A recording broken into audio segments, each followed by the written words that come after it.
C'est quelque chose qui marque un passage, une différence par rapport à un état, par rapport à l'être, l'existant, et qui vous concerne d'une façon géniale. Donc évidemment, il y a des gens qui toutes les 5 minutes vont dire « Ah mais c'est génial ». Mais sachez que l'amateurisme, le professionnalisme sont des catégories qui recouvrent, codent des expressions, mais qu'il est intéressant de chercher dans chaque. Effectivement, si vous prenez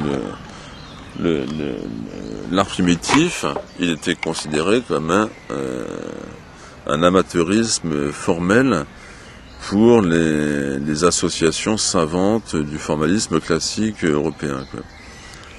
Mais les codes visuels ont joué aussi à ce niveau-là, puisque la peinture persane, indienne, etc.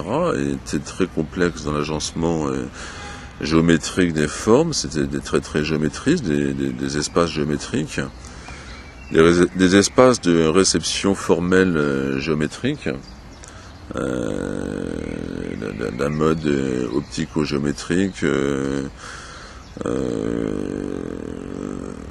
faussement perspectif, hein. Bon, il y a un sens de la perspective évidemment, mais il n'y a pas les règles de la perspective. C'est ce qu'on appelle une perspective de sentiment, qui est 3 points de fuite ou un seul, il s'en fichait complètement, puisque l'espace se créait là où l'intervention d'énonciation avait lieu. L'énonciation créait son espace. Donc c'est même un rapport scénique au tableau que la perspective académique classique a ramené à un seul unique point de vue, privant le narrateur visuel de cette possibilité de passage d'une dimension, d'un niveau à l'autre. Évidemment, quand on fait communiquer des mondes différents, on perçoit bien qu'il y a des niveaux différents.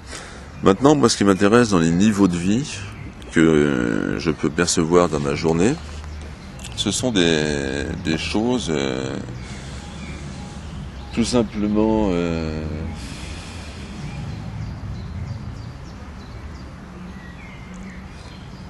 qui s'observent nulle part, parce que c'est des choses qui viennent avec le temps, et on peut créer du temps psychologique.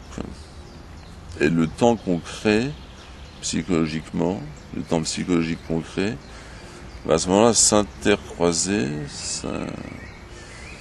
s'enchevêtrer avec les autres temps qui ont été définis au niveau d'une réalité gouvernée par le devoir ou par la non